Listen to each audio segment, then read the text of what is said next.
It's Messi! It is the cleanest of clean finishes from the best on the planet. It's time for the biggest sports stories. Liverpool, the champions of Europe, are top of the world. The biggest interviews. That such a great spectacle is ruined by such thuggish behavior. And all the analysis right here. He's the one player that has the arrogance to think that he can play in any stadium in the world and any pitch in the world in front of any player in the world and take them on. Every weekday, it's my sport, it's your sport. It's ZiFM Sport. Let's join the team for the biggest show in the world of sport on ZiFM Stereo. My station, your station. Tuesday evening, and it's a very good evening. Zimbabwe excited to be here. Why? Because we've got an exciting edition of ZiFM Sport just for you. We may not be in studio, but we're doing it from the comfort of our homes to the comfort of your home, your car, or wherever you are. This is the most exciting sports show anywhere on Zimbabwe radio, brought to you by a crack team of pundits. That team: Barry Menandi, Chris Gray, Sean Tafirinika, our producer, and my name is Mike Madoda. What's on the menu? On the home front, FC Platinum, the champions, could look to Premiership side Highlanders again, with reports suggesting that the league champions are closing in on defender Peter Muduwha. In our international sports news, we have our staple, the Formula One report, proudly brought to you by Zimoco, where Sebastian Vettel insists he was not surprised to be lapped by Lewis Hamilton at the Hungarian Grand Prix, although Ferrari say it was painful and have described their current performance as unacceptable. In Around the World in 60, we start in Manchester, where Joe Root says talismanic all-rounder Ben Stokes is at the peak of his powers and England must savour his greatness after his man of the match display in the win over the West Indies at Old Trafford. In Ohio, John Rum felt attaining world number one status just 4 years after turning pro was surreal, as he reflected on an emotional win at the Memorial Tournament. And in sad news from Johannesburg, South African rugby is mourning the death of Xhosa commentator Kaunda Ntunja, who has died at the age of 38, reportedly succumbing to COVID-19. The second half of the show, we bring you the beautiful game kicking off in Serie A, where Maurizio Sarri labelled Cristiano Ronaldo extraordinary after the Juventus superstar became the fastest player to score 50 Serie A goals. In the Premier League, Aston Villa head coach Dean Smith has urged his players to prove their detractors wrong and avoid relegation from the Premier League. And in La Liga, Gareth Bale is going nowhere amid ongoing speculation over his Real Madrid future, according to agent Jonathan Barnett. The Home Front. Local sports news and analysis.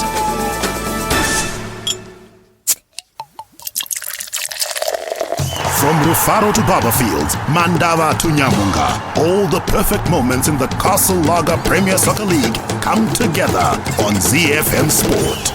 Don't forget, you can always follow and interact with us on social media, notably Twitter and Facebook, the handle at ZiFM Sport. You can also search for us in our individual capacities at Barry Menandi, at Christine Midzi, at Shonta Firinika, at Gazaman14, at Mark Pozzo, and at Mike Madoda. In the news, on the home front, FC Platinum could soon look to Premiership side Highlanders again, with reports suggesting that the league champions are closing in on defender Peter Muduwha. The well-resourced side attracted the wrath of Boso fans last season when they lured rising midfielder Denzel Kumalo to the Midlands. The Heinrichs de Jong coach side are looking to build a strong squad which can fight on two fronts. The champions are looking to defend the title they've won for the past 3 seasons, but they know that it will not be very easy next season for them after their rivals strengthened their squad during the last transfer window. And it looks like Highlanders has become an easy place to poach players, and that could be mainly because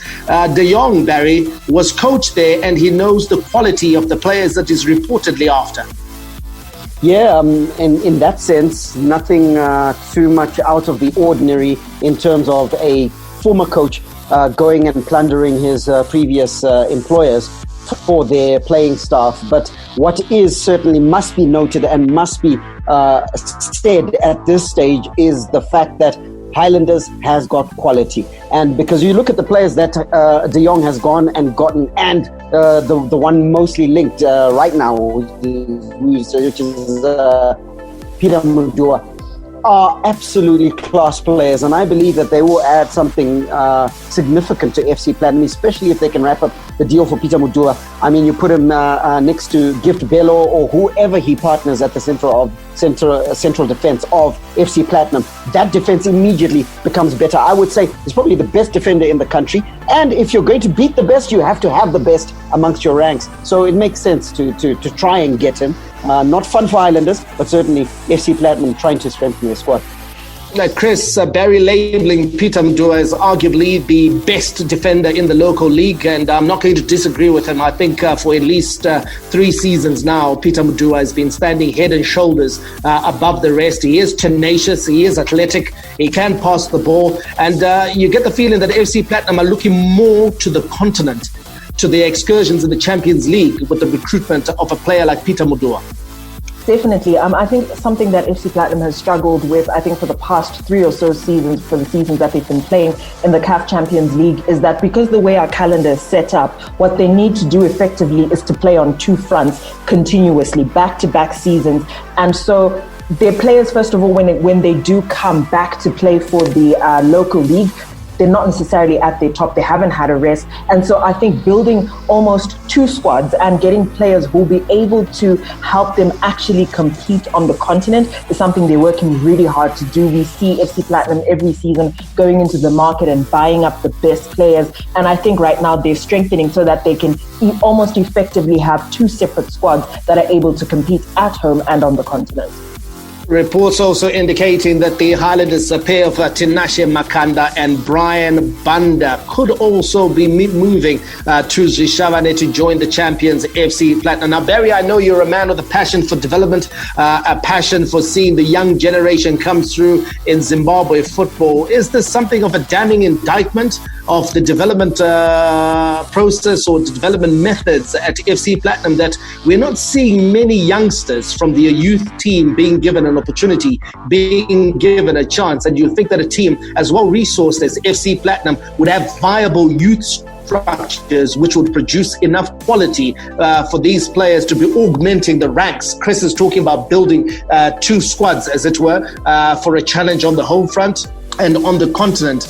But this could be a cheaper exercise if they had an academy that was producing quality. The fact that they can't lean on their own youth players is perhaps a signal that they think that those players are not good enough.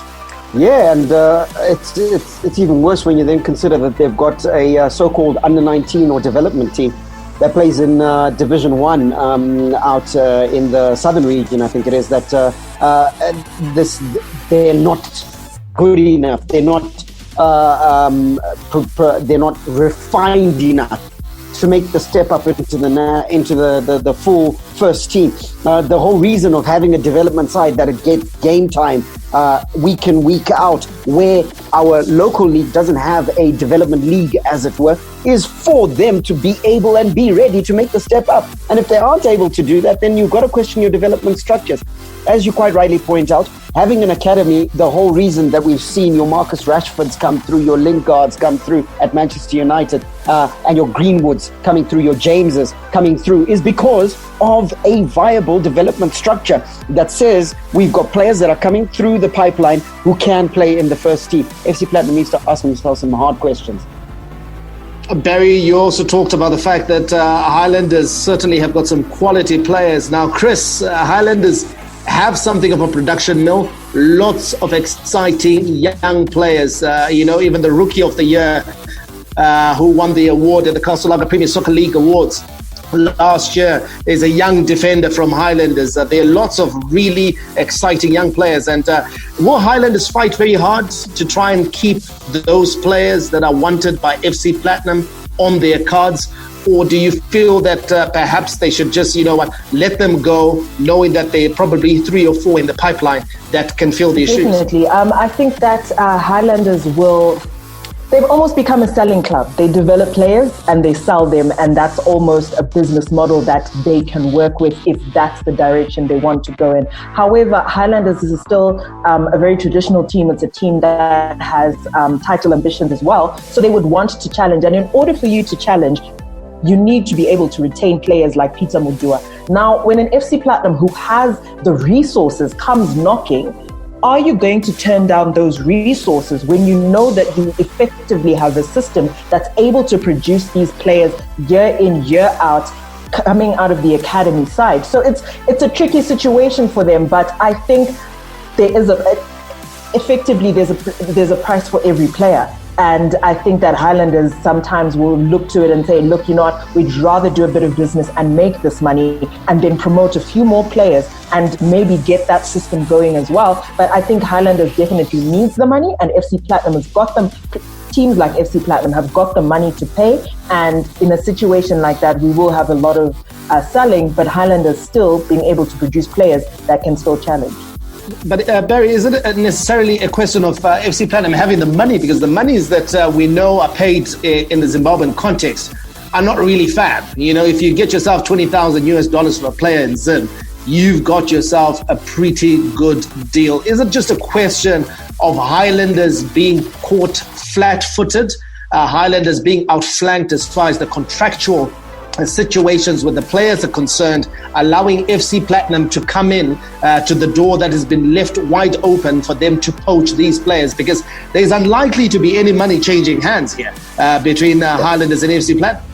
Yeah, look, Chris was basically referring to the dream that we all have. In Zimbabwe, we don't have a transfer market to speak of because of that very fact, Mike.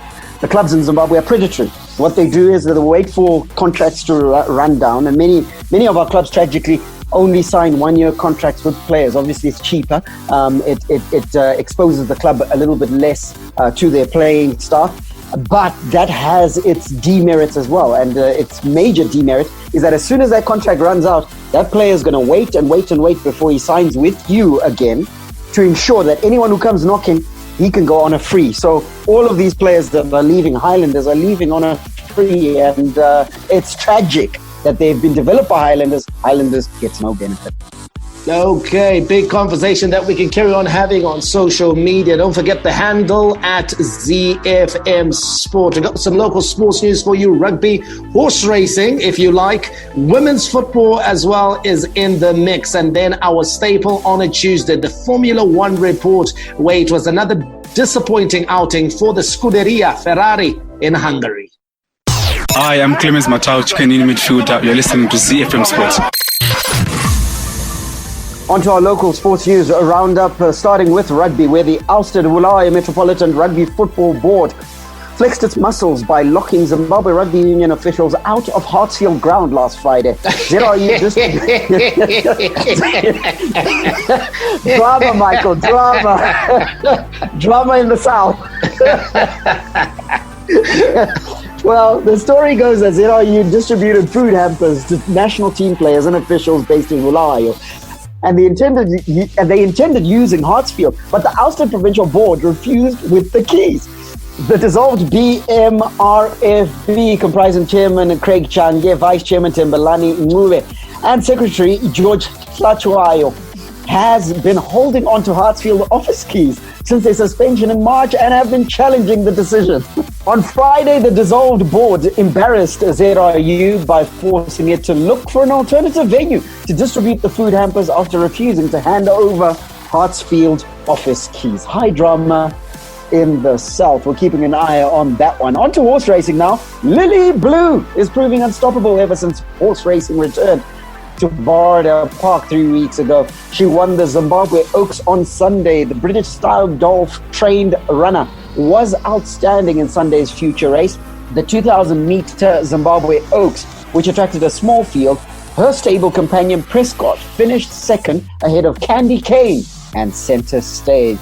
Wrapping it up with women's football news, where Zimbabwe Women's Football Super League clubs have requested ZIFA to increase their COVID-19 relief package. Now, the clubs received 256,000 Zimbabwe dollars, which was deposited into their bank accounts By the time the clubs convened a meeting with their leadership led by Barbara Chikosi, the money was already reflecting in their accounts.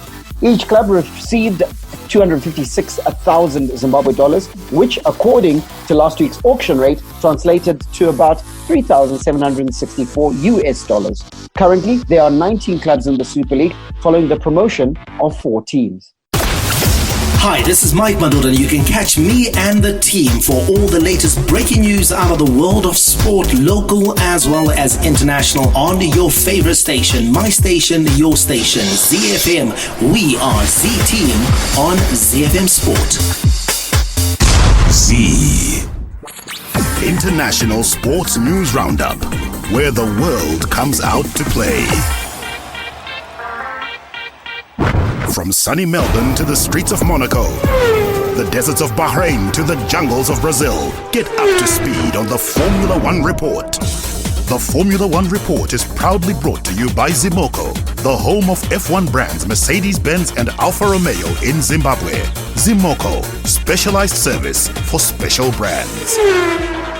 It's a big congratulations to Lewis Hamilton and the Mercedes-Benz team for their win at the Hungarian Grand Prix. Now, this week we're talking about all kinds of strength. The all-new Mercedes-Benz GLE and the all-new Mercedes-Benz GLE Coupe. Its size isn't exactly what you see. It's what you will feel, hear, and experience. The new GLE understands your natural speech and learns your habits. It actively looks after the well-being of up to 7 passengers. The shiny new radiated grille underlines the strikingly sporty front end of the new GLE. The optional fully active electro-hydraulic suspension can counteract unevenness in the road during driving and thus ensures maximum comfort. As an optional extension to the previous safety and assistance systems, the GLE can now support the driver and active evasive maneuvers through evasive steering assist. The optional AMG line in the GLE boasts maximum expressivity and minimum air resistance, giving the GLE a sporty and aggressive look. Every function and every detail on the inside of the GLE has one aim: to offer you the greatest possible space and comfort. The optional third row seats offers you space for up to 7 passengers at just the press of a button. Enjoy infotainment content on 2 32cm HD touchscreen displays in an elegant design on the luxurious widescreen cockpit. The all-new GLE also has the option of ambient lighting in a section of 64 different color tones to reflect your personal mood, as well as a completely redesigned center console. The GLE features the all-new MBUX technology, which takes the Mercedes-Benz vehicles to the next level. It speaks your language with the Hey Mercedes command, which allows you to activate voice recognition and change vehicle settings while not having to lift a finger off the steering wheel. Now that is impressive. The all-new GLE is available in either a 300 or 400 diesel engine or 4.5 petrol engine, all with 9-speed automatic transmission. Stay tuned for more. Z. All right, now Sebastian Vettel insists he was not surprised to be lapped by Lewis Hamilton at the Hungarian Grand Prix, although Ferrari say it was painful and have described their current performance as, quote, unacceptable. Vettel finished as the lead Ferrari in Sunday's wet-dry race, up in 6th. His best result so far, but like teammate Charles Leclerc in 11th, still suffered the ignominy of being lapped by race winner Hamilton. Now, Vettel, however, said the difference in pace throughout the season and the weekend meant he was expecting to be lapped, which occurred with 13 laps remaining. Yeah, it was back to normal. So obviously Austria 1 was the outlier, so Austria 2 didn't happen, and now we're here. So I think probably today this was where we, could finish arguably 5th or 6th, but probably not further up. It was already clear that he will lap us before the race, so it was not a surprise. Z. They say it's unacceptable, and in truth, I can't argue with them as a Ferrari fan. So I'm going to ask you, Mike, as a fellow Ferrari fan, this is not good enough. Yeah, not good enough. And I think the likes of Binotto, who are in charge, of course, of Ferrari, he's the team principal, he has acknowledged as much. Simply not good enough. It's one thing to be behind Mercedes and behind Red Bull, but it's another thing to be completely lapped at a Grand Prix and with 13 laps to go. So it means that you just aren't in the race. You are lagging far, far behind. And the two Ferrari drivers right now in Sebastian Vettel and Charles Leclerc, they've got no chance right now when it comes to winning any race. Even if they actually were top of the podium, they'll find it very difficult to be able to defend their position simply because they don't have the straight line speed that Mercedes and Red Bull and other cars like Renault and Williams are bringing right now to the Grand Prix. So unless they get that aspect sorted out, there is no way they'll be able to challenge for wins later on the championship.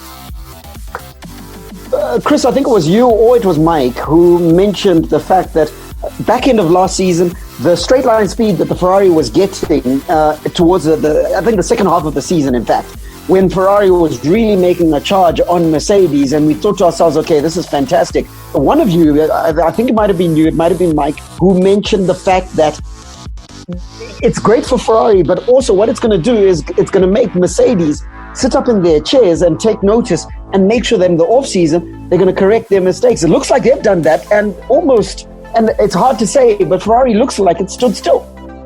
Definitely. I think it was Mike who said that. But you can see it very clearly where the Ferrari vehicle is just not good enough. We saw, first of all, the drivers themselves. I think let's talk about the drivers a little bit as well. We saw them making those incredible errors in the last two races. Those were unfounded errors.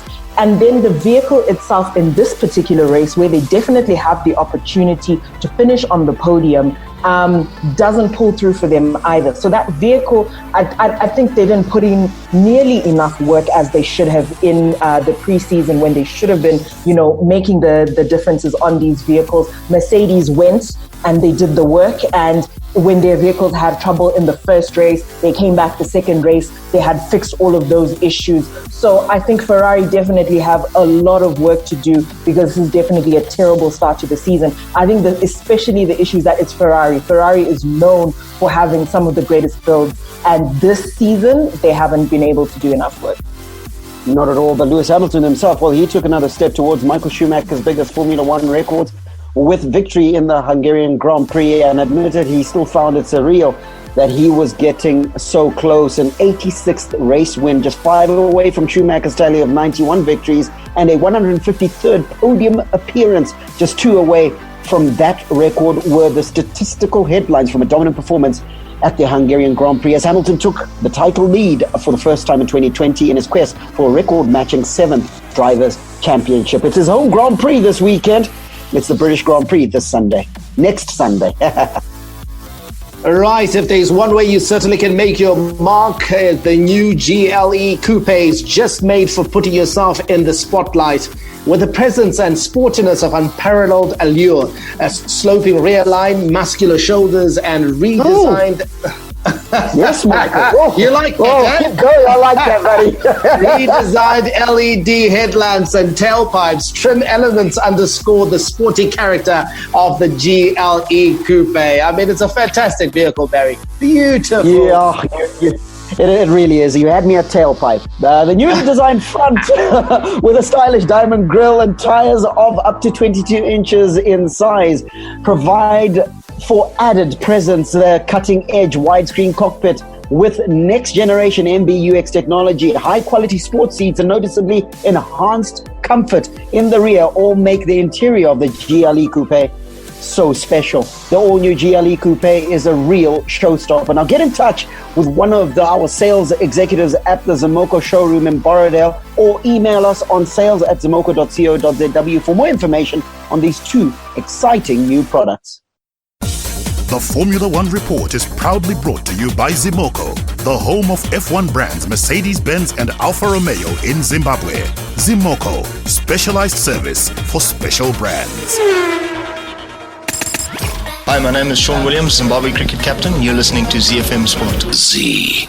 Around the world in 60 seconds. International sports news. Around the World in 60 is proudly brought to you by DSTV. We take off in Manchester where Joe Root says a talismanic all-round Ben Stokes is at the peak of his powers and England must savour his greatness after his man-of-the-match display in the win over West Indies at Old Trafford. Stokes scored 176 from 356 balls in England's first innings and then blasted an unbeaten 78 from 57 deliveries in their second to set up a declaration an hour into day 5 before the host rolled the West Indies for 198. England won the second test by 113 runs to level the 3-match series at 1-1. We head over to Ohio where John Rahm attaining world number 1 status just 4 years after turning pro was surreal as he reflected on an emotional win at the Memorial Tournament. Rahm's 3-shot victory at Murfield Village was far from straightforward as he overcame a spell of uncertainty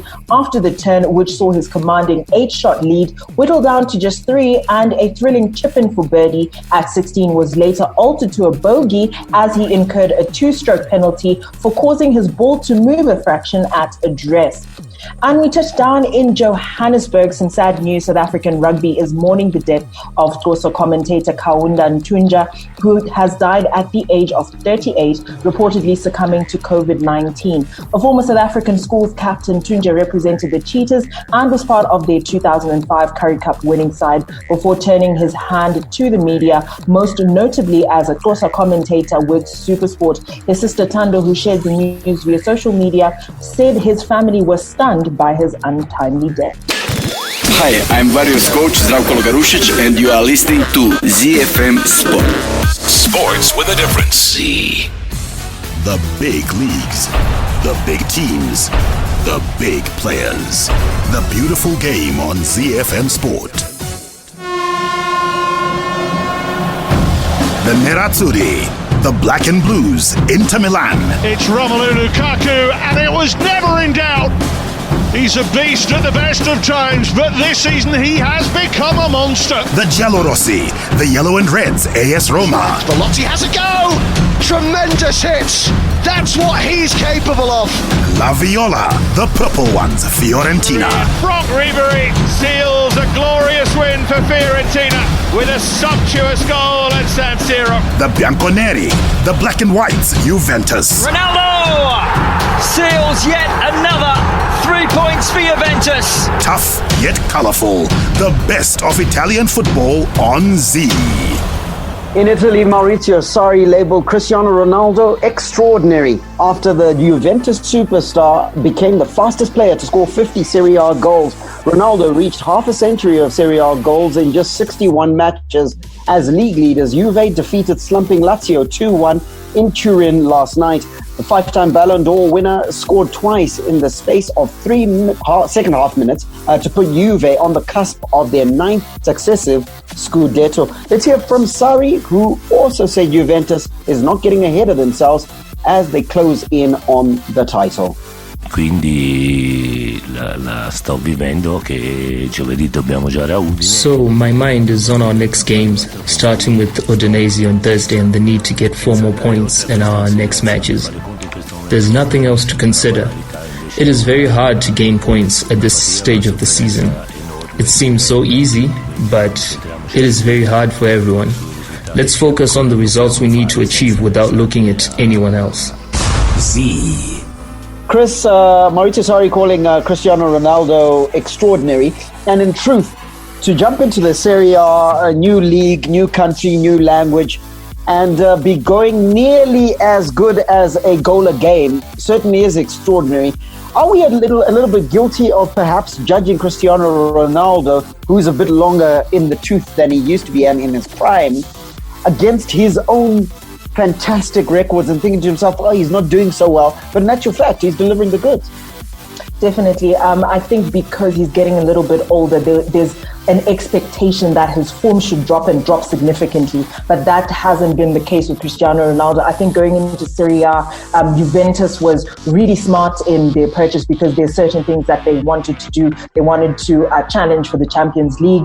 Obviously, we know that they managed to close in on Serie A pretty much season after season, but I think more the focus for them was that Champions League, and it looks like he's delivering on what they want. If he's able to deliver in Serie A and then in the Champions League, even better, getting those 50 Serie A goals, the fastest ever. I mean, it just shows you that even though he is a little bit older and we measure him against himself, his form hasn't dropped significantly as people were expecting.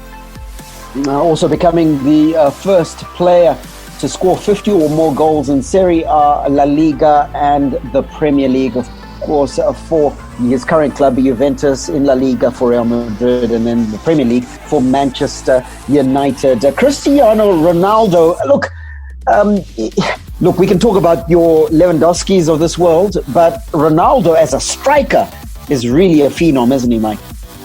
Yeah, absolutely.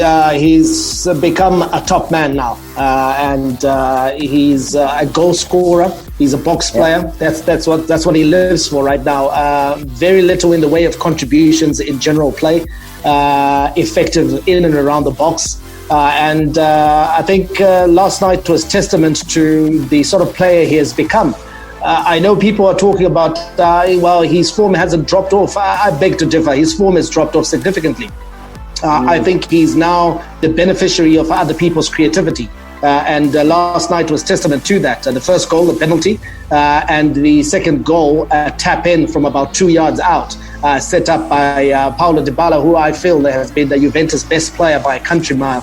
But he's become a finisher. If you want an assured finisher inside the box, left foot, right foot in the air, then Cristiano Ronaldo is your man. And credit to him for recognizing his shortcomings, realizing that, he was never going to be the best of central midfielders. He's not a playmaker. He had lost 2 yards of pace, so he was never going to be bombing down the wing like he used to at Manchester United and in his early days at Real Madrid. He's redefined himself now to become a number 9, to become a goal scorer. And he's maintained his fitness level incredibly well, and very healthy guy, healthy lifestyle, and as a result he's been able to eke out performance after performance, even now at the age of 34. So credit to him for that. Phenomenal goal scorer, Barry. It's not easy to score goals in Italy. It's not easy to score goals, but on the downside, he's also gone to a team that's always won the Scudetto. The Scudetto? And always scored goals. Yeah, and always scored goals. So we're talking about Juventus winning the ninth title on the spin. They had already won 7 titles on the spin before Ronaldo got there. So this is something that they've always done. Goal scorers, Higuain was a goal scorer at Juventus before Ronaldo got there. So I also asked the question, if you put Lukaku in that Juventus side, does he fail to score 30 goals? If you put Danny Ings in that Juventus side, does he fail to score 30 goals? So he's playing in a side that's playing to his strengths. They create, he finishes. He's a top finisher, he's a top gunslinger, and Juventus is a perfect fit for him in his twilight. The man mentioned by Mike there, Chris, is Gonzalo Higuain, and he's got the record for the highest amount of goals scored in a single season, and that was in 2015-2016, where he scored 36 goals. And Maurizio Sarri believes that Ronaldo might be able to eclipse that, maybe not this season, but maybe in future. He says if he puts his mind to something, he's very difficult to stop. Juve are 8 points clear atop the table, ahead of the nearest rivals, Inter, with 4 Serie A fixtures remaining. So it has to be this season, Barry. It has to be this season. Sorry. It's not going to happen beyond that, and that's where my question was going to come from. I don't believe he's going to get better. He's got 30 goals now. Ciro Immobile 30 games, 30 goals. So 2 of them are tied on 30. I feel this is the season, especially with the amount of penalties Juventus have been getting after the return of football. Because I think if you take a look at I think Ronaldo's last 8 goals, I think 7 are penalties. They've been getting an incredible amount of penalties at Juventus.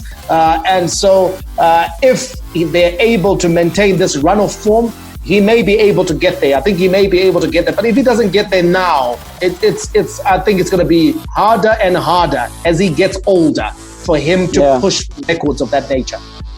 And the question I was going to ask, and I'm still going to ask Chris, is it now or never?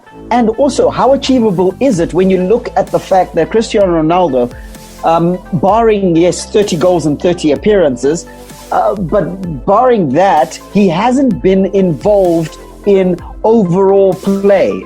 He hasn't been a link-up man. Essentially, he's there to score penalties and score goals. Can he actually achieve those 6 goals in 4 games that he's required to achieve if he's to eclipse that record?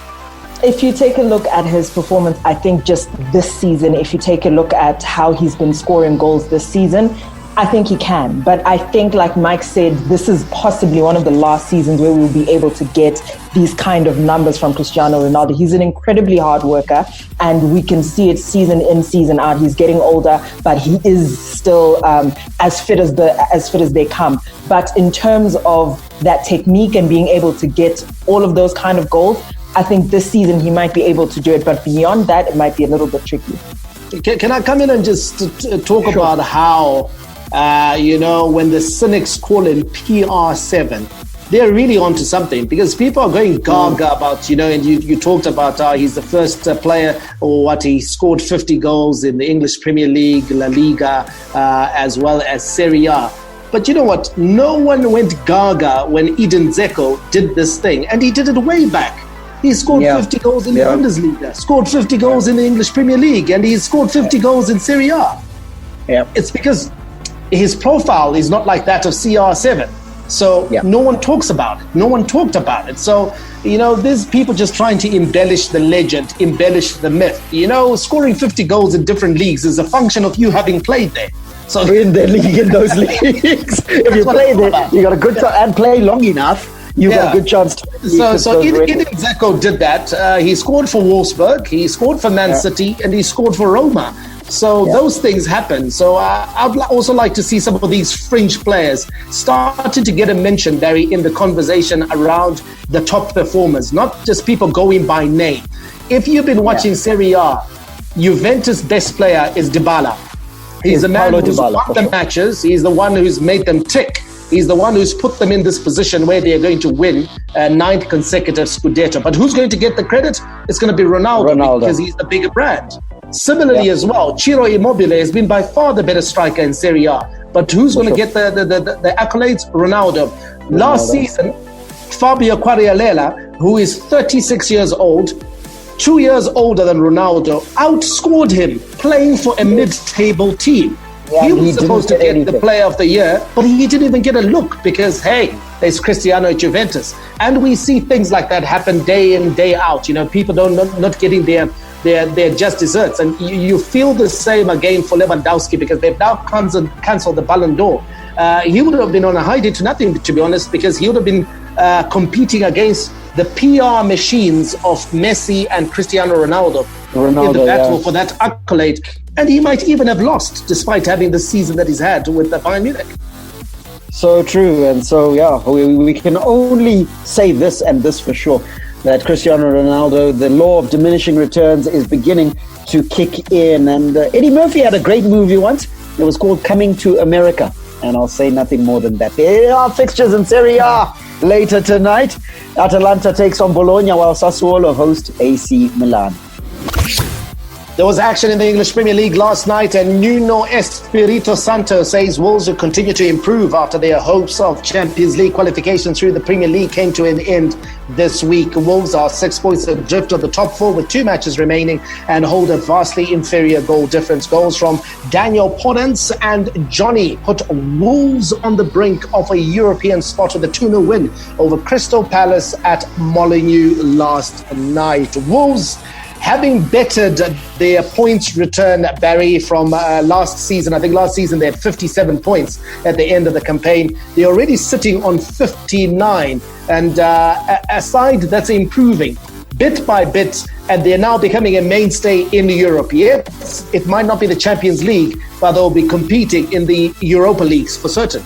Yeah, the only detraction for Wolves with the way that they are getting the marginal increases that they are getting is that those that are above them, chiefly the top two, Man City and Liverpool, are growing exponentially. They're moving in exponents. So that's the only reason that we aren't really applauding and seeing the gains and the improvements that Wolves are actually achieving under Nuno Espirito Santo. They are moving phenomenally, and I'm sad that they aren't going to go into the Champions League through the league. But remember, they're still in the Europa League, and they have a good chance that if they win the Europa League, could still have a Champions League berth. But now that is a longer term and a little less achievable, as it were, because winning that competition isn't the easiest. But you can't see that Wolves isn't one of them that we'll consider as title favourites for the Europa League this season. But certainly very impressive what's happening at Molineux, and I hope long may it continue. Chris, it must be credit to Nuno Espirito Santo that we are talking about Wolves possibly winning the Europa League. We're talking about Wolves. They were in the hunt for Champions League football. We're talking about Wolves finishing in the European places in the English Premier League. And yet we forget that this is only their second season after promotion in the top flight. They have been absolutely fantastic, and perhaps they've overachieved. Definitely overachieved. I mean, even if you take a look at how much they've spent since their promotion, if you take a look at how I think Wolves is one of those teams where Nuno Espirito Santo, so I think he's done a lot of work, and Wolves have done their work very quietly. We don't necessarily get a lot of news around Wolves, but they've gone around and done their business quietly, and Santo has actually done a lot of work in terms of coaching that team and getting the results, getting them noticed just off their work on the field. Other results from last night: a goalless draw, Brighton and Newcastle, and then the match between Sheffield United and Everton finished 1-0 to the Toffees. The race for Europe, let's take a look at that one. Liverpool, of course, have been confirmed champions. City have qualified for the Champions League. The race is on to see who joins those two in the Champions League, and that race is between Chelsea, who are in third, Leicester in fourth, and Manchester United in fifth. Wolves are currently sitting in a Europa place, as are Tottenham Hotspur, possibly, and they can still be caught for that sixth place, Wolves, by Tottenham Hotspur. Sheffield United are now falling away. They are in eighth place. Arsenal are sitting in 10th. Tonight's action will see Watford versus Manchester City, and Aston Villa entertaining Arsenal. And this is a game, Barry, that's a must win for Aston Villa, but they come across an Arsenal side that are cock-a-hoop from two big results this past week. Pumping. They are totally amped, having reached an FA Cup final this past weekend, and over Manchester City of all teams, the team that was ostensibly unbeatable in this competition, the defending champions of that competition and of the league as well. So Arsenal are absolutely buzzing. So going across to Aston Villa in that sort of mood, you got to think to yourself that Mikel Arteta and his team will be on a high. Dean Smith has got a lot of work to do with the Aston Villa side generally, but tonight specifically, he's got a lot of defensive work to do, because we know how good Arsenal can be in transition, and also the methods of Arteta are beginning to set in. It's going to be a tough one for the Villains. It's going to be a tough one. The equation is quite simple.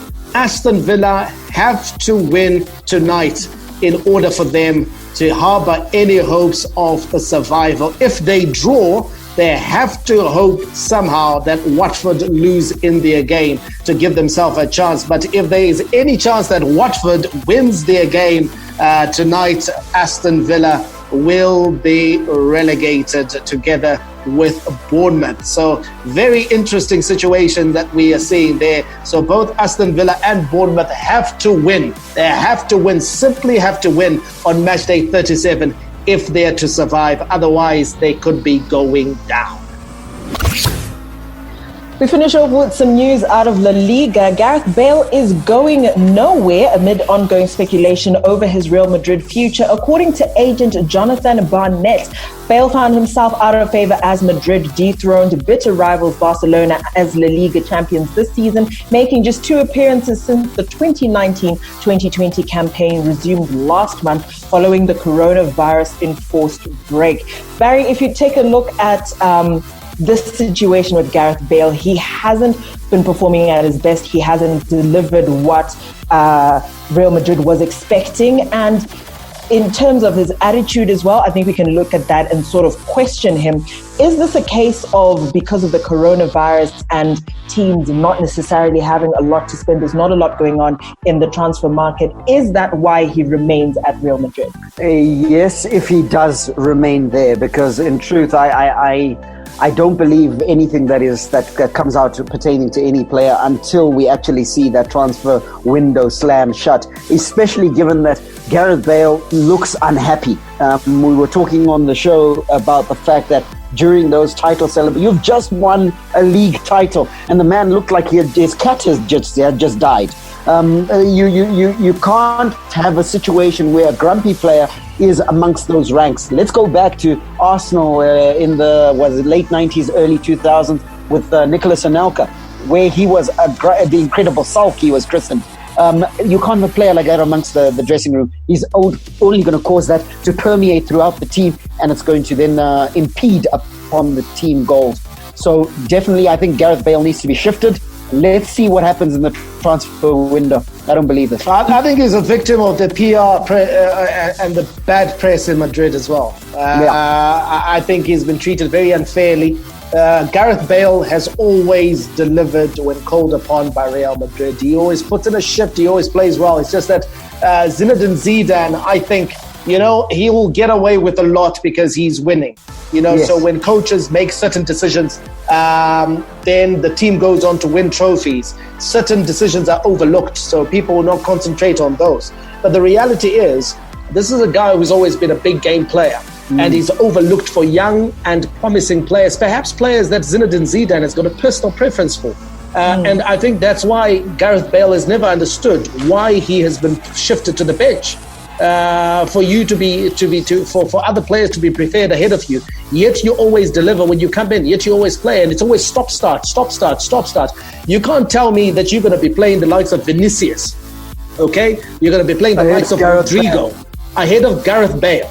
Come on, let's be serious. So Zidane clearly doesn't like him, and Gareth Bale has decided, you know what, you don't like me, but you guys are paying me £350,000 a week. I'm going to earn my money.